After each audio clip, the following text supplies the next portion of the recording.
Hi, welcome everybody. It is 11:30 on April 17th, House Healthcare, and we have everybody in the room. This is incredibly exciting.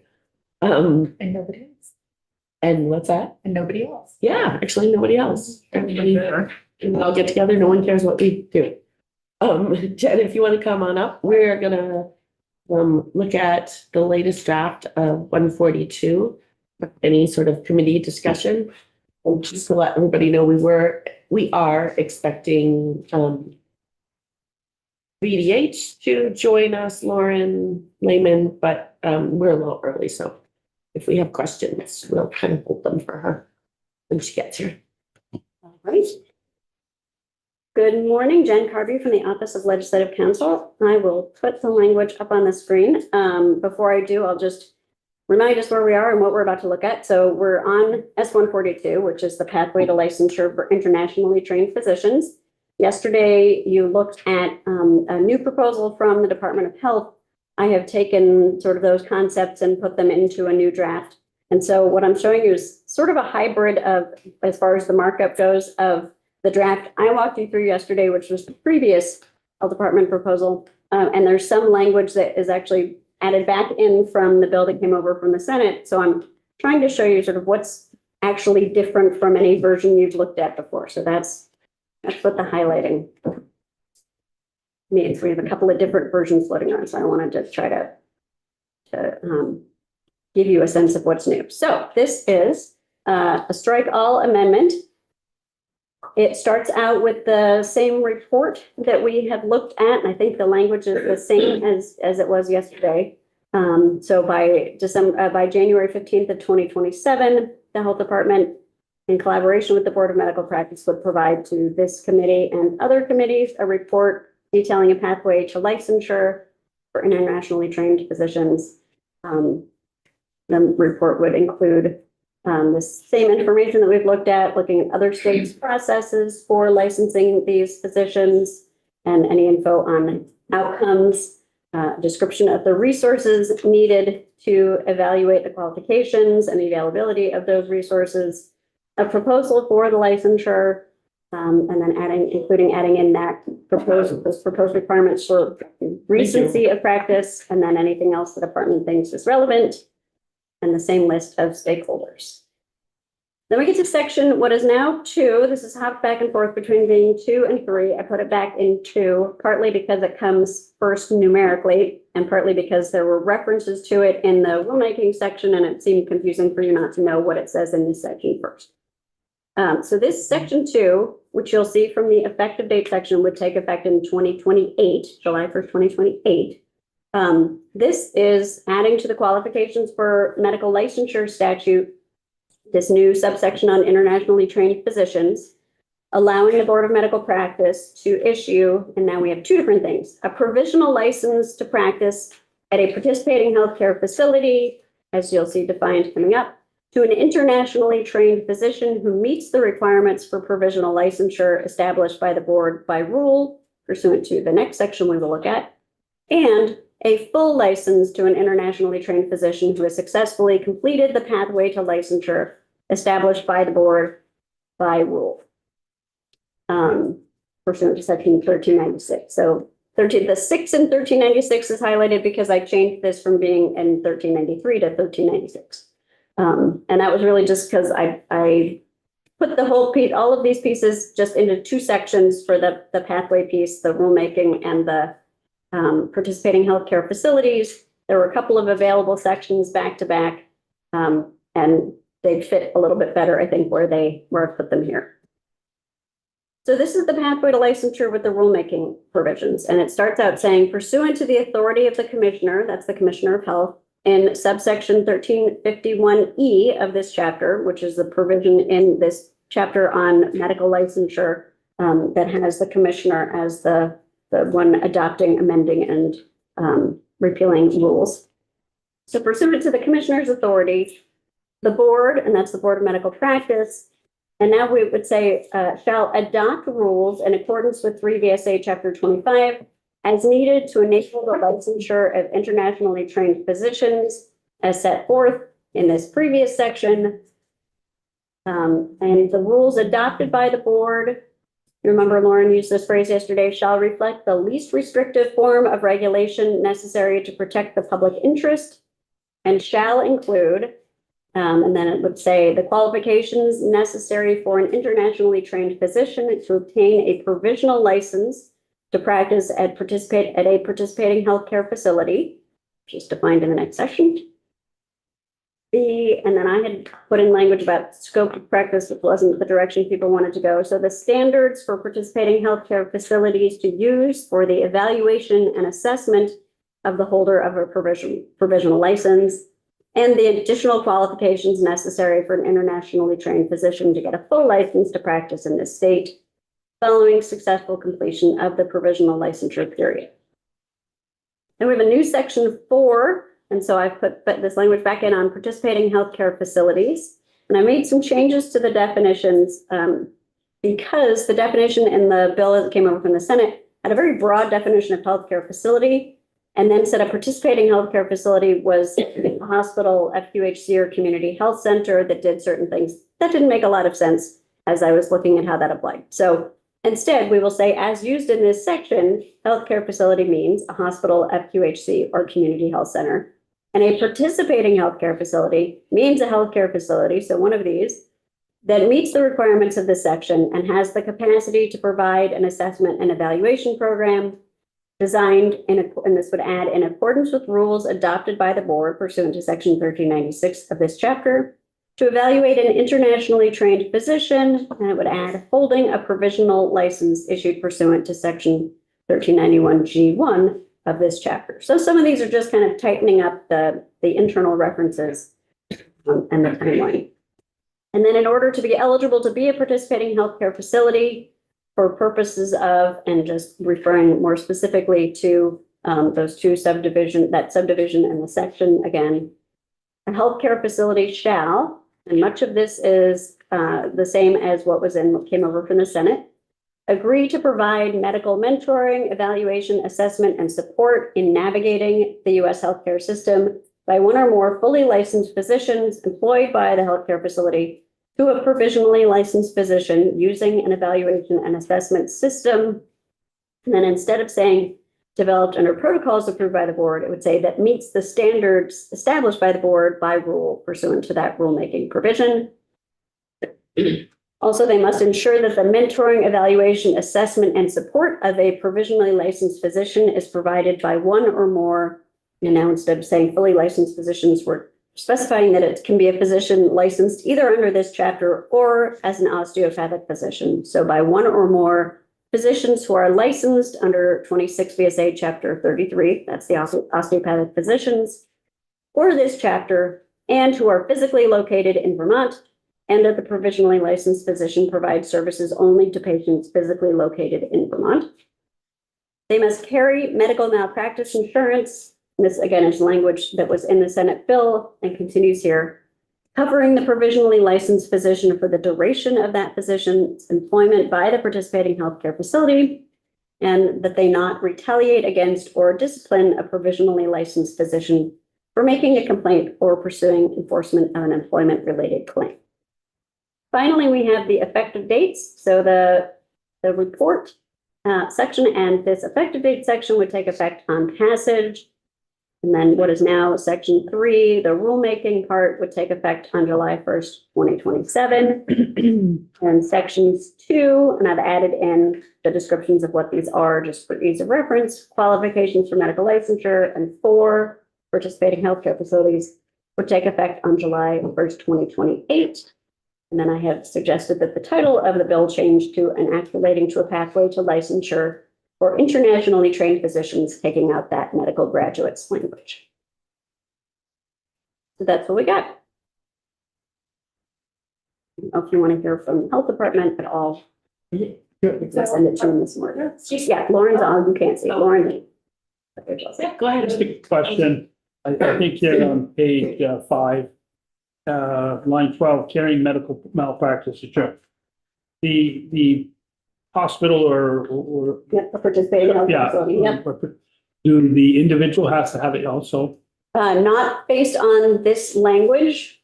And I don't know what the I don't know, the extent to which they would be likely to receive a policy in their own name before they are fully licensed, so I would look to some of our provider representatives. Did we get any malpractice info after yesterday?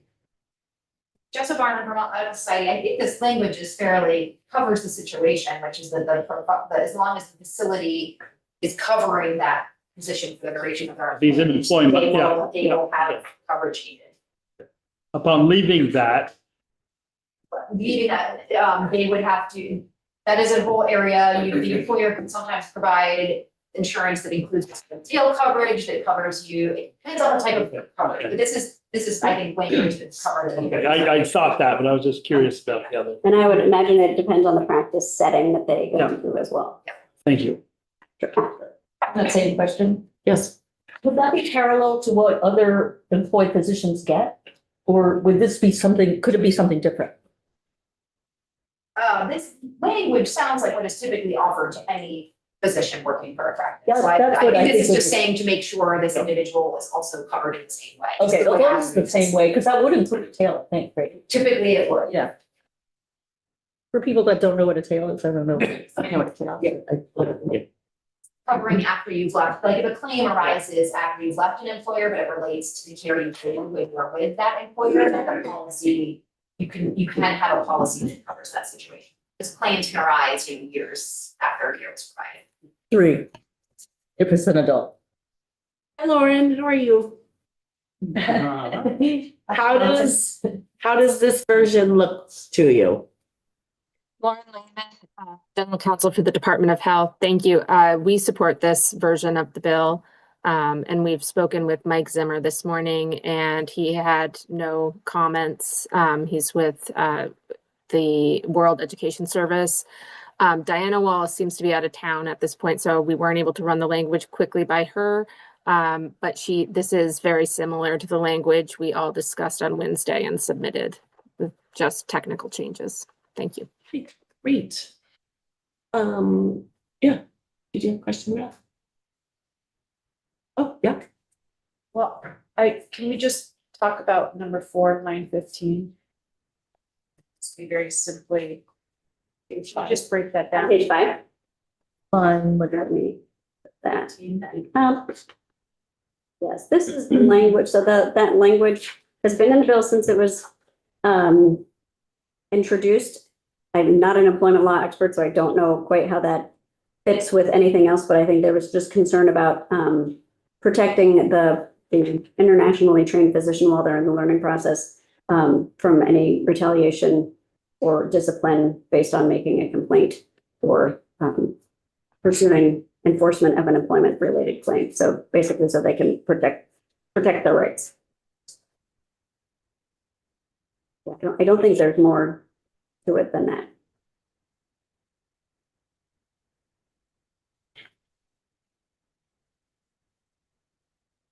any thoughts, questions about the bill? Any discussion? I got one more. Of course, Thank you. you can have as many as you want, Alan. Well, I just remembered the other day talking about, and it's the first page, I think, line 3 and 4. An act relating to pathway to licensure for international trained physicians and medical Right, graduates. so that's why we're changing the name at the end of the bill, because Yeah. right now that is what it's called, but at the end of the bill, I propose changing the name to just a pathway to licensure for internationally trained physicians without the medical graduates. Okay. We've taken the medical graduates out of the rest. But Okay, this lead-in language for your amendment says, this committee, to which was referred Senate Bill 142, entitled okay. an act relating to So the it has to- medical graduates. has to stay It has there. to stay Okay, there okay. because that's what it's Yep, currently called. yep. Okay, thank you. Yep. Since we have the hospitals and practitioners in the room, do you each support the language in this bill as amended? Yes. You want to give your names on record? Thank you. Timothy Green, Vermont Association of Hospitals and Health Systems, we support the bill. So our Medical Society, we are also supportive of this draft. Thank you. I'm going to assume everybody else is in support of it because nobody cared enough to. It's like one of the days, no one cares what we're doing. Okay, I well, just want to note, I did get an email from both Diana and Mike Zimmerman, Zimmer. confirming that they are both supportive of it, and Diana apologized if she couldn't be here, but, they're fine with the effort, or they're fine with the language and thank us for our efforts. Can you just tell me who they are? We took testimony from them, Yeah, we, and they worked on the original bill. That was their. Mike Zimmer was the World Education Service and Diana Wally was from the Wyndham County. okay, yes, yes. she's the one that did like the surveys, She Of did the interviews, yeah. which I found like the written testimony that she submitted fascinating. I keep looking up like all these med schools these people went to. And they're like some of the world's best med schools. Anyways, so, That's a good question. yeah, of course. Daisy, you worked on this, you worked on, I just have a question, like, how did this come to you? Like, did it come to you? So Senator Harrison downstairs, the lead sponsor of the bill, reached out because they were doing interviews with CEOs from some of the Vermont state hospitals and UHCs, just in order to gauge to gather more information. And Yeah. so I joined those calls, and that's how I learned a lot more about the And bill. how do you envision this like working? Were were the institutions the one who were asking for this? Like, so if somebody did come in, an international trained physician were to come in, they are all like, they seemed enthusiastic about taking them on? Is that? Absolutely. I mean, Diana, again, is with the NAACP. And one of my constituents, Ruth Steinmetz, who is with, forgive me, Ruth. I believe she works with AALV as well. Okay. So I think it's folks who work with immigrant populations that know that there's this untapped resource sitting here for us, and they know that this committee is interested in addressing access and also health equity and making sure that we're delivering culturally appropriate care and high quality care. Awesome. Okay, I just want to. Question then. Somebody brought up the other day about visas. I didn't see nothing in here about anybody that's here must be in good standing citizenship. You wouldn't be able to have an employment arrangement unless you had an immigration status that allowed you. Okay, so I thought so, but Yeah, because I think somebody said a lot of these people are already here in Vermont that are interested, but there might be some that's not here that might be interested. So, but they have to go through the whole process. They have to be here legally eligible for work and have to have an offer of employment from Right. a Vermont healthcare facility. So this doesn't do anything with immigration. This is for people who live in Vermont.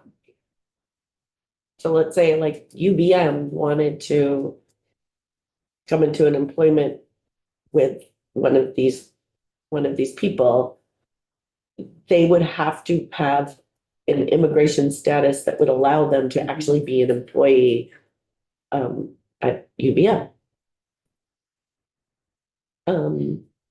Leslie. So just in response to what you were thinking, I'm looking at what Alyssa just alluded to, which was Diana's written testimony. Because I think your question's a good one, and some of them had US citizenship already, some have green cards. So you can go deep into each person if you're curious to know, but they're all already in the But I US. was thinking that maybe UVM's big enough, they might get some information from somebody that say, I want to come to the United States and practice medicine. There's a process for those people to come here. This bill doesn't address that process. It It's doesn't, not an immigration bill. it doesn't have to be an immigration bill. I'll let Jen speak to, I think, if there's any what you're looking for is related to the mechanism of eligibility for. Of international positions. Jen, can you say what the new language includes that's related to that? So can you repeat? Well, I'm just thinking, if Lauren, somebody at UVM gets a letter from somebody in another country, and I'm interested in practicing medicine or surgery in the United States, is there a process for that person to come here and be a physician? I mean, I think there is a process for them to obtain licensure when they are here. This bill does not address getting them here, getting them citizenship or other authorization to work in the US. It just deals with how to get them their medical license when all of the other Okay. qualifications have been met. Lauren, did you have anything you wanted to? No, I completely agree with Jen that there's obviously layers of immigration and authorization to work in the United States, and the bill doesn't address that. There are other states that have included in their statutes language specific to that. But if we need any more specificity, there have been variation in that. So if we need any more specificity in the rules or in statute, we would bring that back to you in the report next January. However, as Representative Rebecca has also testified, this is not an immigration bill. And so we would hopefully just work on the bottom line of if you're here and eligible to work, we wouldn't create any additional barriers or get involved beyond that.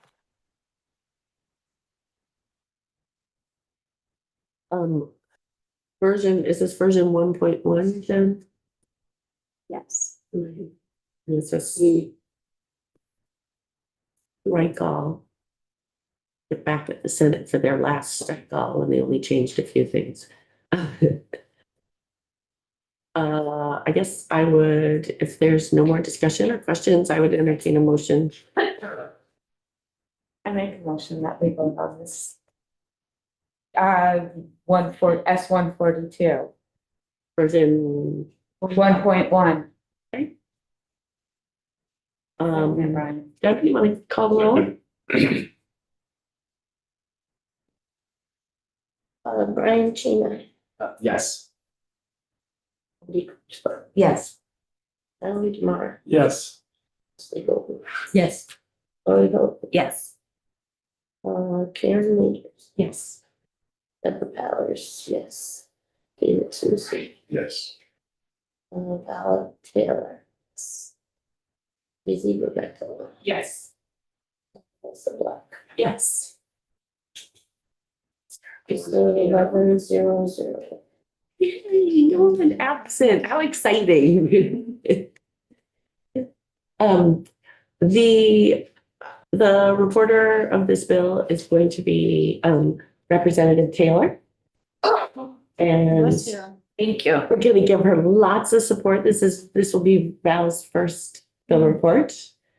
And particularly Daisy, I know you've worked on this bill a lot. If Daisy will work with you. And- Right. All right. Well, with that, we are done for the week. And I do other and write in strike call. For the type. It's just favorable with amendment.